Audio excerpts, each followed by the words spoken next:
నేను నిన్న గాంధీ భవన్లో మాట్లాడేటప్పుడు మరి కేటీఆర్ గారు క్యారెక్టర్ గురించి మరి వారి గతంలో వారు చేసినటువంటి కార్యక్రమాల గురించి మహిళల మీద వారికి ఉన్నటువంటి మరి చులకన భావం గురించి మాట్లాడుతూ మరి ఆయన నన్ను రొచ్చగొట్టే విధంగా మాట్లాడినప్పుడు నేను భావోద్వేగానికి లోనై మరి కొన్ని ఆయన మీద నేను విమర్శలు చేయాల్సిన అవసరం వచ్చింది.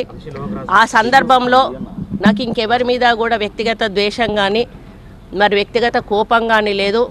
అనుకోని ఆ సందర్భంలో ఒక కుటుంబం మాట నేను తీయడం ఏదైతే ఉందో అది అనుకోకుండా నా నోటి నుంచి జరగడం జరిగింది.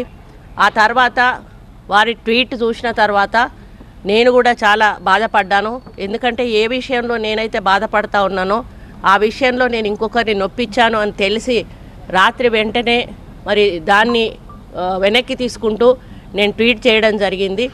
కాబట్టి నాకు జరిగిన అవమానం నేను పడ్డ బాధ ఇంకొకరు పడకూడదు అనేటువంటి ఒక ఆలోచనతోటి నేను బేషరతుగా దాన్ని వెనక్కి తీసుకోవడం జరిగింది. కానీ కేటీఆర్ విషయంలో మాత్రం తగ్గేది లేదు. ఆయన తప్పనిసరిగా క్షమాపణ చెప్పాల్సిన అవసరం ఉంది.